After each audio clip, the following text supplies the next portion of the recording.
All right, hello everyone. So, in the old world, we could say the pagan world, the ancient world, civilizations throughout 5 continents had the idea for thousands of years that human beings were not evolving from sort of monkeys into cavemen into modern human beings or something like that linear evolution.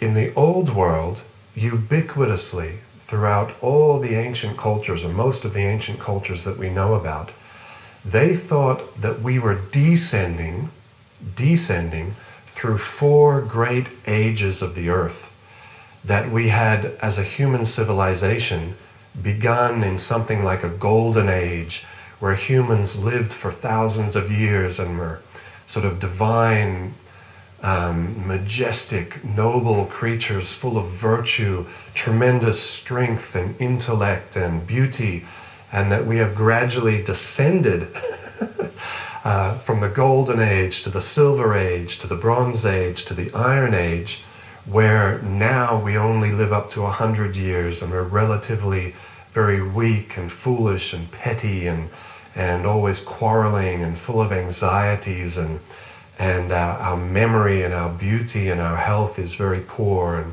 this is the idea presented in the ancient world. So since that will be new for many people, I will first establish that kind of frame.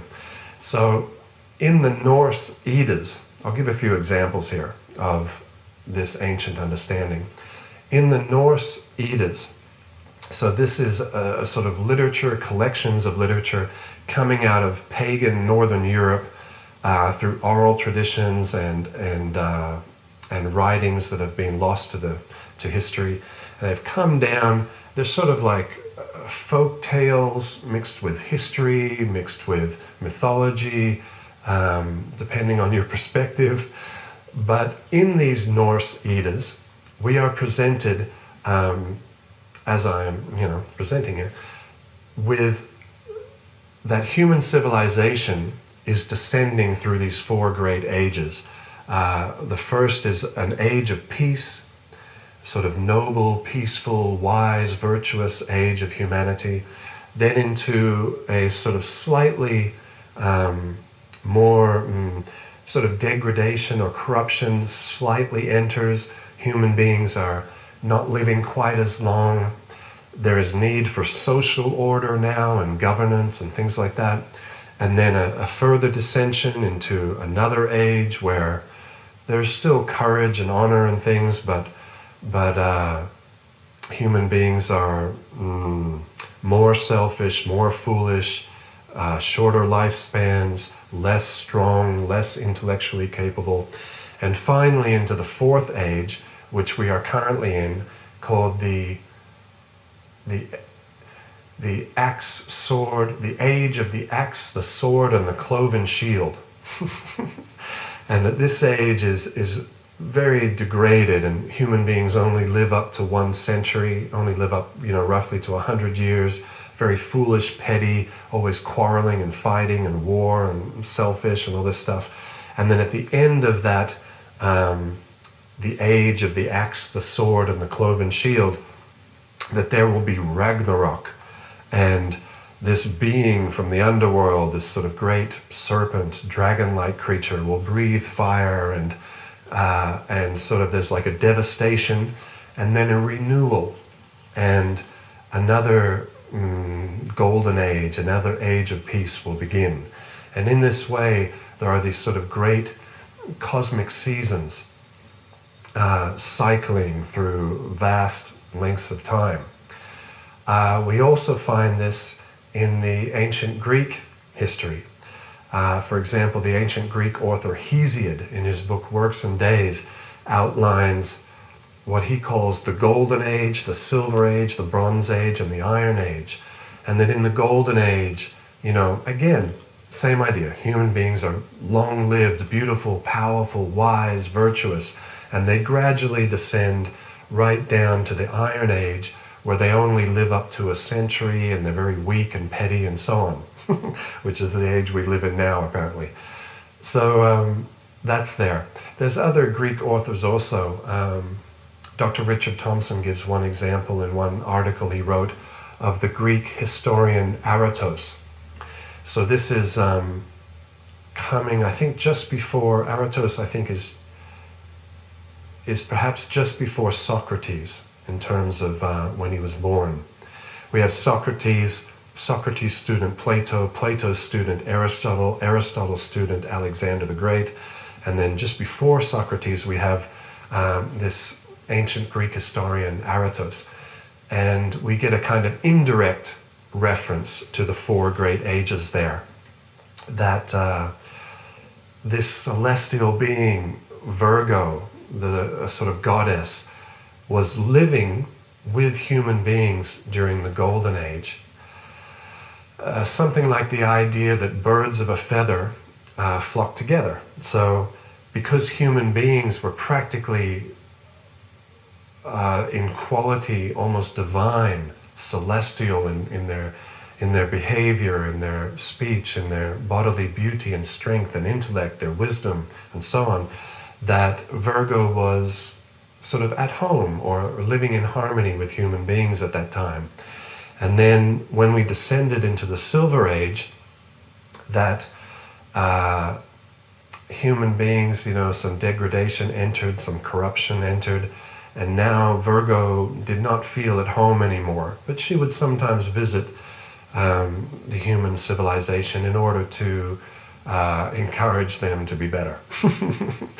And then in the next age, the Bronze Age, human beings devolved and degraded themselves so much that they became like practically like barbarians, that they became so horrible in their behavior, so vicious, that they actually started to eat the bodies, the flesh of cows, to eat beef, we would say. And this was so disgusting and horrible to her sensibilities that she just left and went back to her celestial home or heavenly abode. And so in this way we get direct and indirect references in the ancient Greek tradition of these four great descending ages. Now in the yoga tradition, of course, we have this this system based on precession of the equinox of the four great ages, which in the yoga tradition are called the yugas. So you have Satya or Krta Yuga, sometimes it's called, then Treta Yuga, Dvapara Yuga, and Kali Yuga. And the same idea is there. Same idea is there. Here's a quote from Shukadeva Goswami in the Bhagavad Purana, talking about coming from the Bronze Age or Dvapara Yuga into Kali Yuga, and expressing, how degraded human beings will become at that time. So we also have, here's a scholar, Donald Mackenzie, in his book, what is it? The Myths of Pre-Columbian America. So here, he's noticing a couple things here. Not only does, he's also talking about the Celts, of the British Isles and Spain and France and the Slavic countries. That Celtic civilization is many thousands of years old, and that the Celts also had the idea of these four descending ages. And also the Mexicans, or I guess what we would say the traditional people or the First Nations people that were living in what we now call Mexico, something like that. That they not only had the idea of these four great descending ages of human civilization, but they also had specific time references based on precession of the equinox, which precisely matched the Yuga system in India, which is of course suggestive that there's some connection between these two cultures. So very quickly or briefly, let me touch on that actual time frame. So precession of the equinox, we have our daily cycle, 24-hour cycle. So the Earth is spinning, and as the Earth spins, every 24 hours we are experiencing the day-night. The Earth is also orbiting the sun as it's spinning. And that cycle is what we call the solar year, or the year, 365 and a quarter days. Now the Earth has another motion, a sort of much slower backwards, almost like a wobble, you could say. Like when you spin a top, and it's spinning very fast, but there's also this very slow wobbling motion as well sometimes. So precisely like that, or synonymous with that, the Earth is also having this motion. And in modern astronomy, as in the ancient world, of course we know about that motion, it takes 25,920 years to go through this cycle. 25,920 years. That's the precessional cycle. And I'll do some class perhaps in the future where we really explore precession. But for now, we can just understand that there's a backwards wobble of the Earth, and that cycle takes 25,920 years. Traditionally, it's divided up into 12, which is connected to the 12 signs of the Zodiac. So as we go around the 360 degrees of the ecliptic, we see these 12 signs of the Zodiac, Gemini and Taurus and Pisces and Aquarius and all that. So each sign in the precessional cycle takes 2,160 years. 2,160 years. Now, the Yuga cycle, or the cycle that in the ancient world, was sort of accepted everywhere, that there are 4 great ages of the Earth coming down over sort of tremendous time spans. This is a greater cycle still, but it's based on precession. So when we take one of these precessional months, or precessional Platonic months, this 2,160 year period that it takes for the precession of the equinox to travel through one sign of the Zodiac, 2,160 years. When we take 2,000 of those together, that is the length of time of the Yuga cycle, or the cycle of time that includes these 4 great ages. So that comes out to be 4,320,000 years. A little bit perhaps startling for us with our modern sort of neo-Darwinian context that, if we go back 4 million years, weren't our ancestors like monkeys or chimpanzees or bonobos or something? And then, over some millions of years, cavemen, and then eventually into, sort of modern human advanced, sort of this linear evolution. So obviously there's some tension between that neo-Darwinian model and this ancient model coming from the ancient civilizations on the Earth. So not only does the whole 4 ages of time, not only is the Mexican tradition and the ancient South Asian tradition giving that same number, but they're also giving the same precise numbers for each of the 4 ages. So those 4 ages are 1,728,000 years, 1,296,000 years, 864,000 years, and finally for the Iron Age, Kali Yuga, the age of the axe, the sword, and the cloven shield, that lasts for 432,000 years, according to this ancient idea. Now, the first curious thing is that this idea is coming down to us on 5 continents: South and North America, Northern Africa, Europe, and Asia. So that alone is kind of intriguing, because that's suggesting something like an ancient one world civilization or something like that, at least connection between all these peoples. Actually, perhaps I could give one example of that, which really, focuses there, brings that to light. Further north than Mexico, in what is now the United States and parts of Canada, we have a First Nations people that for themselves are the Lakota or Dakota people. And when the European colonialists or invaders, as whatever the case may be, came into North America, the Europeans called them the Sioux nation or the Sioux people. But from themselves, I think their self-understanding is they are the Lakota and the Dakota people.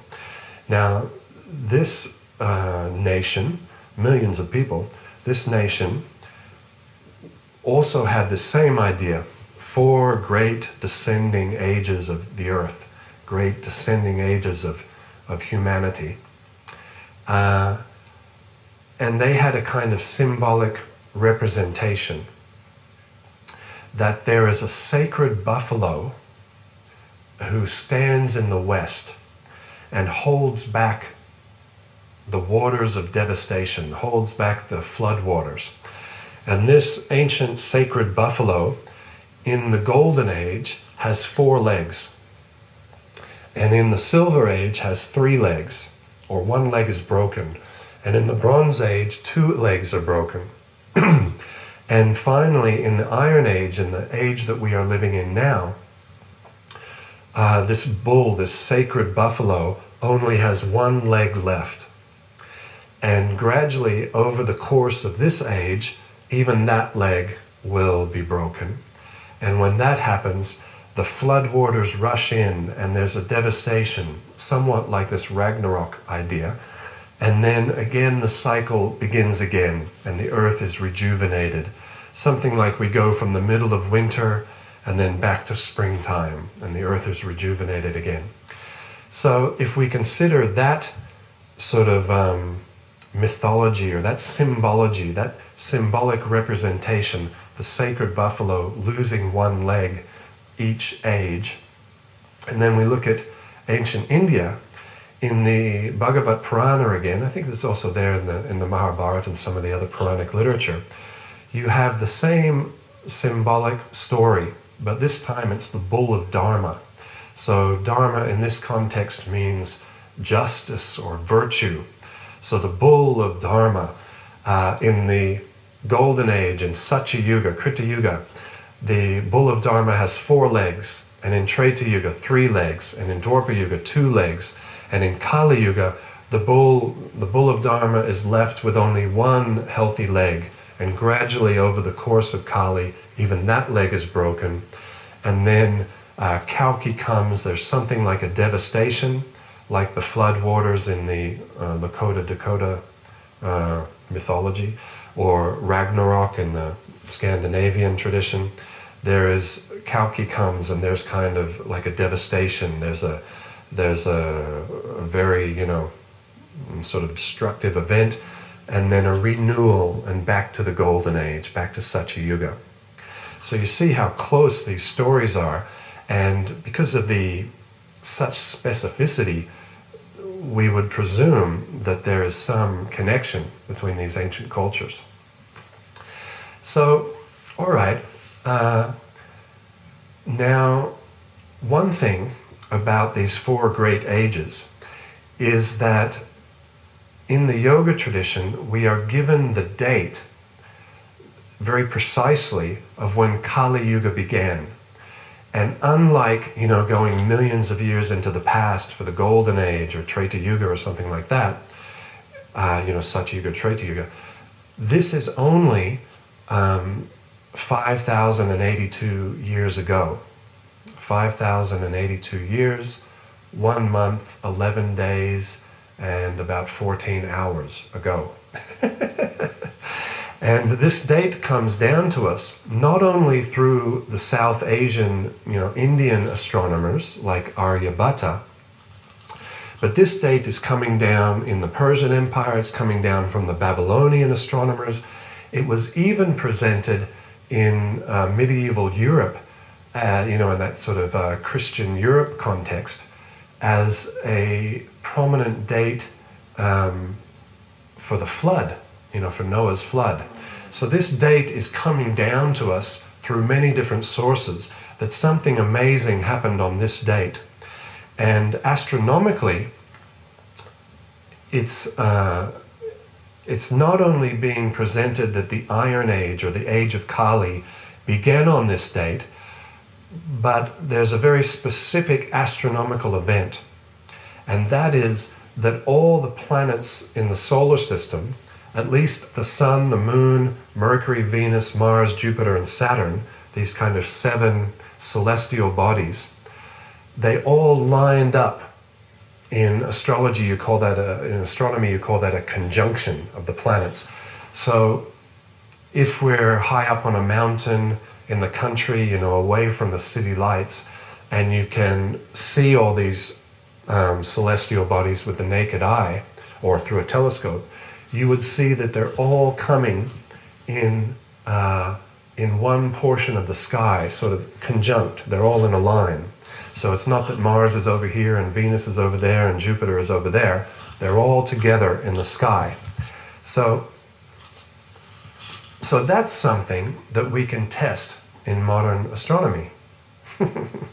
And Richard Thompson, in his book Mysteries of the Sacred Universe, did just that. So first of all, what is that date? What is the date that is coming down over the horizon of history through these different sources that is given as the date for the beginning of the Iron Age? That date in the Gregorian calendar is 3102 BC, February 18th at midnight on the Delhi meridian. Delhi used to be called Hastinapur. It's an ancient royal city, capital city in some cases in South Asia. And in Hastinapur, which we call Delhi, in Delhi, midnight, February 18th, 3102 BC, it is said that at that moment there's a conjunction of all the celestial bodies and that Kali Yuga, or the Iron Age, began. So anyone can check this date. It's very easy nowadays. You can just download some modern astronomical ephemeris software, and you can just plug in any date and see what the sky looked like, projected into the past or the future based on modern astronomical calculations. So Dr. Thompson, he did just that. In fact, he did it in a sort of, in a normal sort of rigorous scientific way. He placed it into the context of a range of dates. So Dr. Thompson, he checked every single date from 4000 BC to 2000 AD. So every single day for 6,000 years, has there ever been a conjunction of all the planets or all the celestial bodies, or those 7 celestial bodies, Sun, Moon, Mercury, Venus, Mars, Jupiter, and Saturn? And he found that in fact there has never been in the last 6,000 years a perfect conjunction of those 7 celestial bodies. There has not been a perfect conjunction. However, the closest that we ever came to a perfect conjunction of those 7 celestial bodies occurred on February 18th, 3102 BC at midnight on the Delhi meridian, according to modern astronomy. There were 2 other dates in the last 6,000 years which also had a similar situation. But on this February 18th date, 3102 BC at midnight on the Delhi meridian, not only were those 7 celestial bodies in a lineup, but 4 other celestial bodies. Ceres, which is by far the biggest asteroid in the asteroid belt, was also in that conjunction, as well as Uranus, Neptune, and Pluto, which according to modern astronomers, people in the ancient world weren't even aware of. So according to modern astronomy, modern science, on February 18th, 3102 BC, at midnight on the Delhi meridian, every single large celestial body in our solar system, from the Sun, Moon, Mercury, Venus, Mars, The Ceres, the largest asteroid, Jupiter, Saturn, Uranus, Neptune, and Pluto all lined up in the sky. Not perfectly, but in a small range, in a small sort of degree of the sky. Almost all of them in a single house. So something happened on that date. Does that prove that there is now, we should fully accept there's 4 great ages of the earth and human beings were once, some majestic, divine, extraordinarily powerful, beautiful, sort of god or goddess-like civilization, and they have descended, we have descended to where we are now? It does not prove that, but it proves that something happened. Astronomically, something very significant happened on that date. So that's interesting. That's very interesting. Now, there's another thing that we can sort of correlate here. One common feature found in these different traditions is that in former ages, human beings are living longer. So like in the Norse Eddas, for example, it says that in the former age, the Bronze Age, or the age just before the age we're in now, human beings were living many centuries. It says that in the Norse Eddas. In the yoga tradition, it says that in the former age, human beings were living up to 1,000 years. Anyway, this idea is there that beyond the date of 3102 BC, human beings were not living up to a century as they do now, roughly, but human beings were approximately living up to 1,000 years. Now that's quite a shocking, sort of startling claim. That's an extraordinary claim, if that were true. So let's explore this a little bit. Now, what we see here is a Sumerian kings list, a list of the kings of ancient Sumer. And in this kings list, ancient clay tablet, we find that the kings that come after the 3102 BC date are afforded ages where, they're roughly living up to a century. And before the 3102 BC date, they're living up to 1,000 years. So that's interesting. Here's another example. This is the magnificent temple of Seti in Abydos. And inside this temple, we find Seti the First sort of showing his son, Ramses II. This is about 3,500 years ago. Showing his son, Ramses II, 72 of the kings that have come before them. And when you look at this kings list, we see again that in more recent times, after the 3102 BC date, the kings are living approximately up to a century, and beyond that date, before 3102 BC, the kings are living up to 1,000 years. Now, another example is the Old Testament.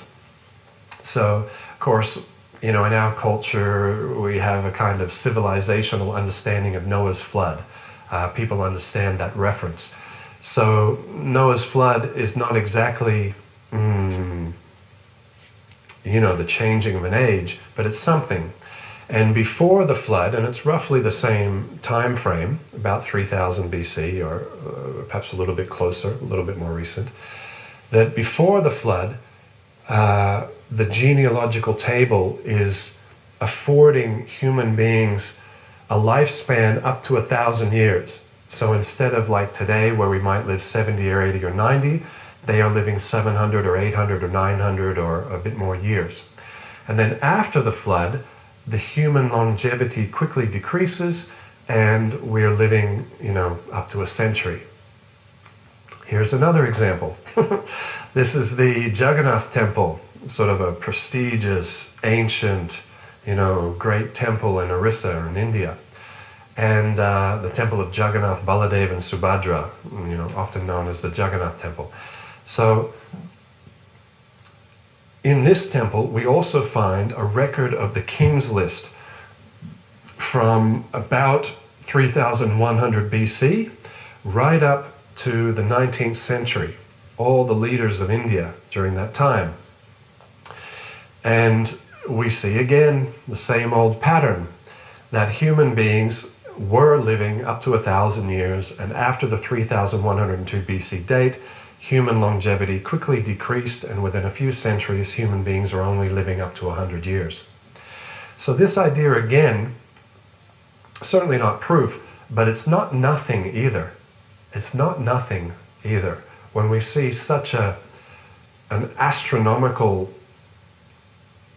very, very, very rare event, that all the large celestial bodies in our solar system line up on a certain date, and then this history from all over the ancient world that prior to that date human beings were living up to 1,000 years, that's not nothing, it's something. And especially in the light of modern medicine, when we consider that human age seems to be a little bit arbitrary. For example, if you take a 20-year-old, say, lady, or a 30-year-old lady, or a 40-year-old lady, all the cells in her body are being replaced every few days, few weeks, few months, or few years, depending on the type of cell in her body. The heart is cells, lung is cells, kidneys are cells, skins are cells, muscles are cells. This whole thing is primarily cells.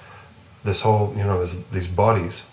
And aging is something of a cellular phenomenon, a cellular process.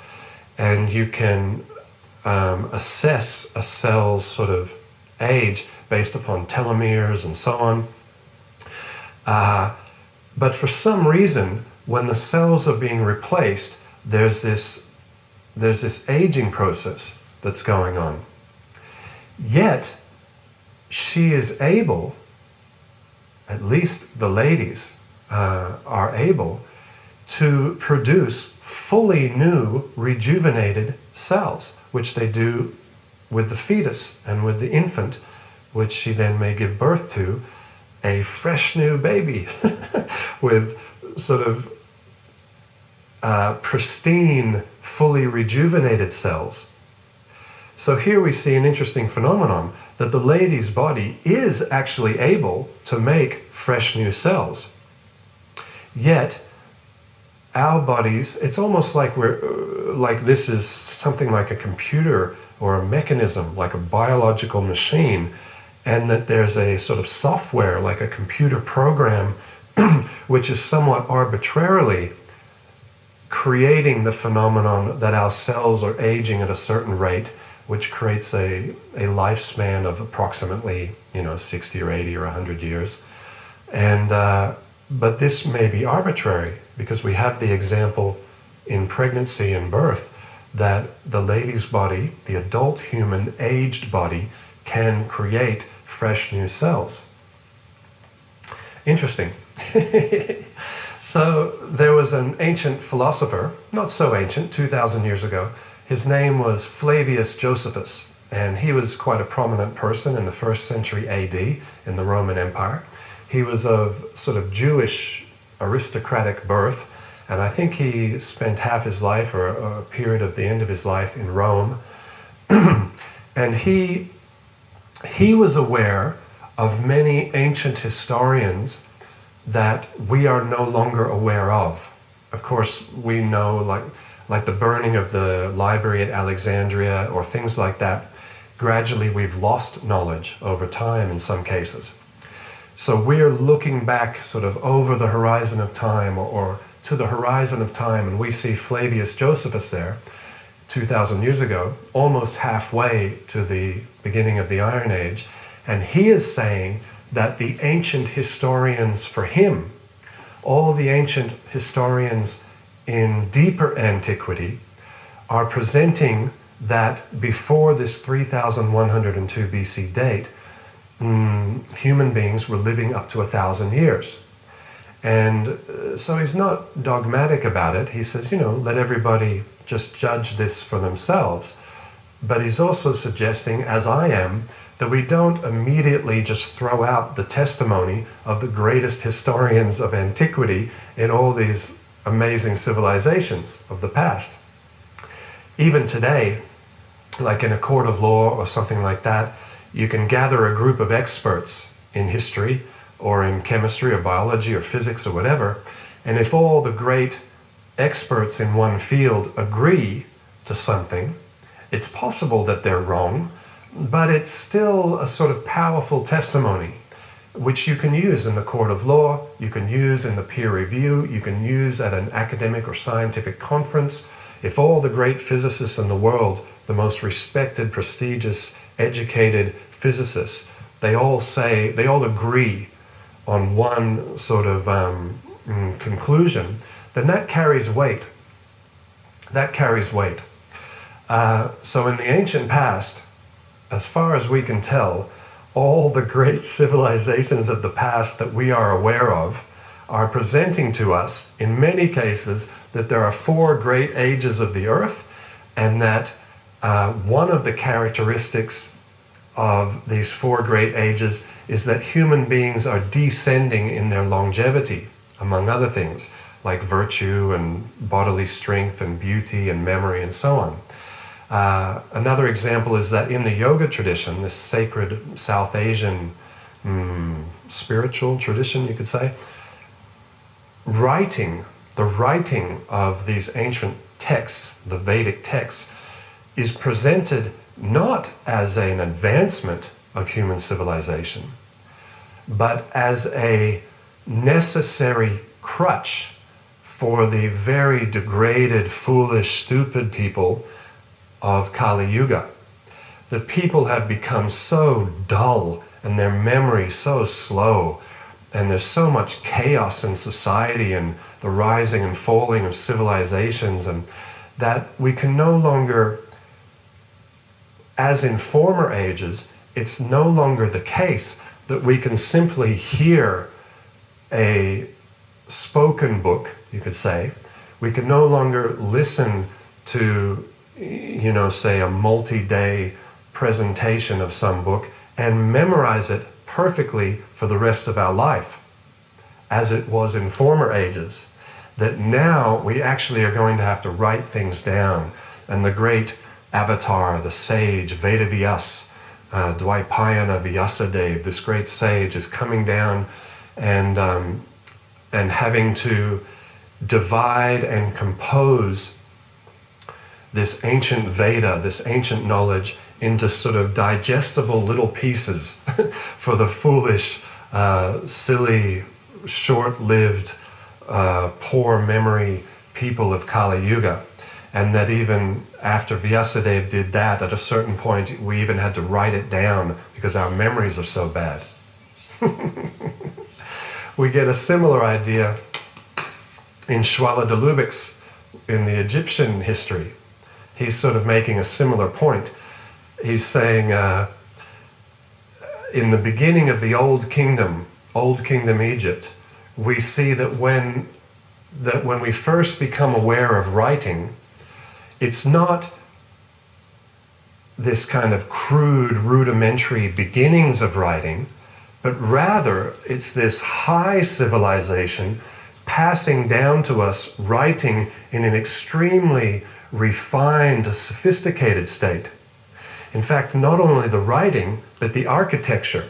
The greatest megalithic structures of ancient Egypt are in the Old Kingdom. And then both the language and the engineering, the architecture, the construction, diminishes coming into the New Kingdom. So again, suggestive of an ancient high civilization that is coming down into the Kali Yuga, not primitive cave people coming up into the modern context. In fact, we could broaden that argument.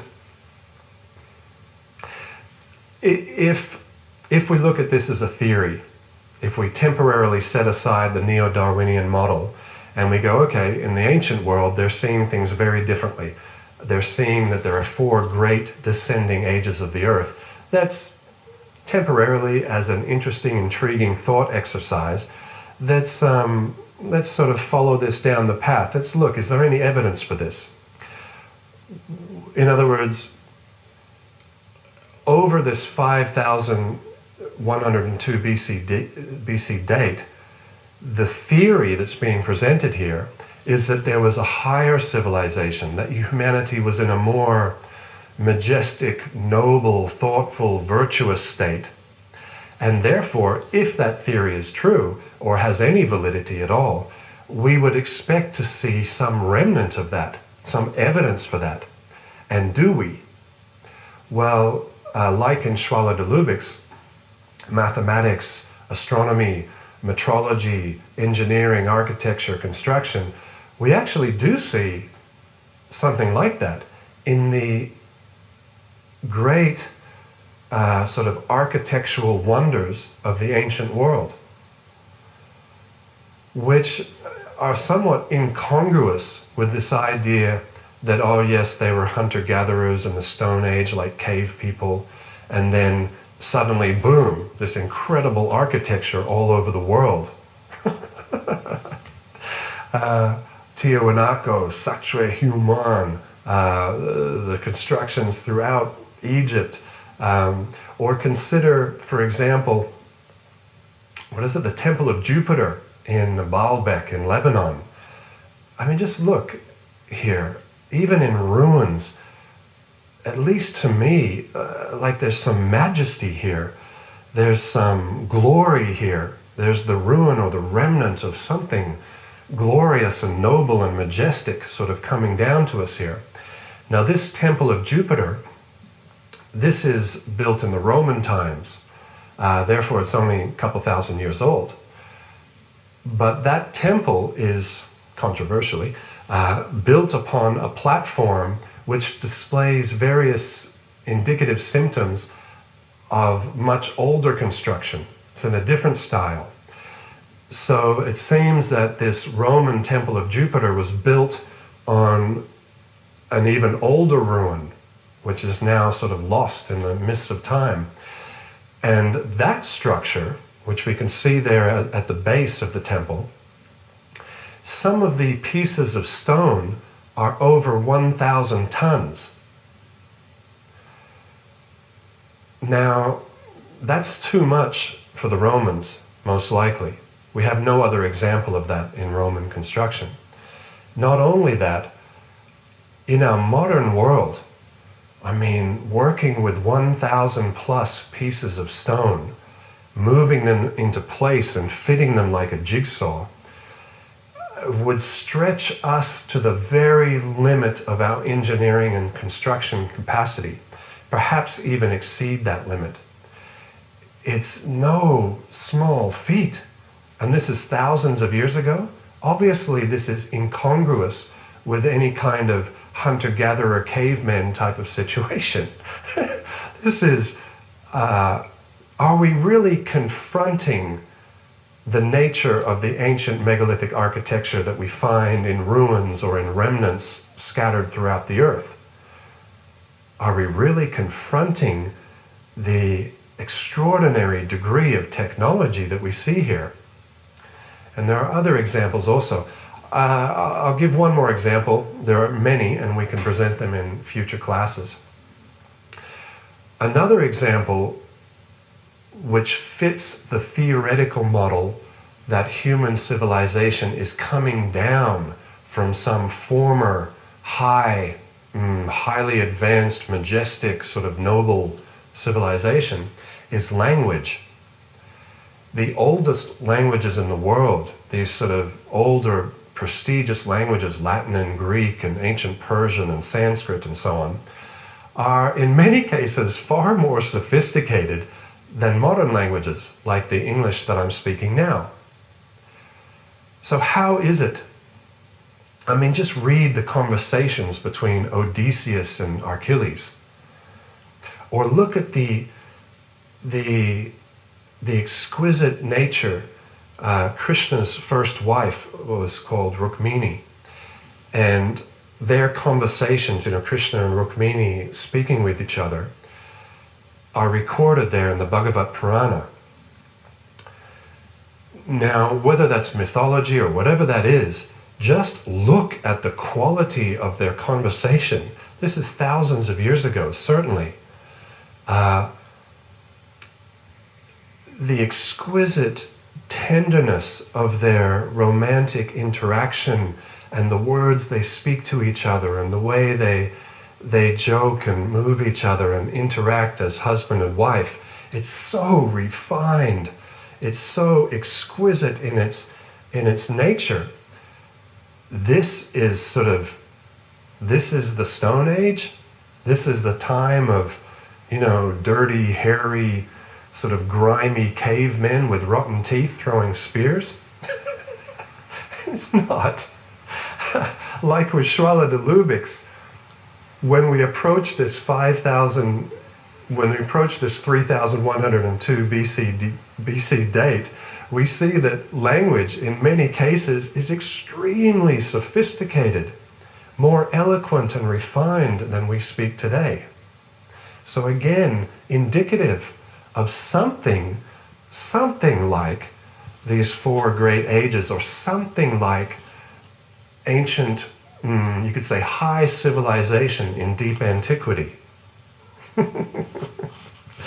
Anyway, I'm kind of a little bit playful today. I'm trying to intrigue you and sort of poke and prod you a little bit and create some cogitations in the brain and in the heart, and give some evidence to sort of revisit, open again the story of the ancient world and take a second look. Perhaps we jumped on the Darwinian model in a way that's a bit premature or immature or not quite absorbing the whole picture here. And we can see that because some of the evidence doesn't fit, like in the architecture or ancient language. Anyway, my friends, I hope this was an interesting class for you. I must thank with sincere gratitude almost everything I presented here. I've just learned from different people and different books and so on. So I've got to mention that. First and foremost, Dr. Richard Lindsay Thompson, who passed away in September 2008, one of the great scientists, in history as far as I'm aware.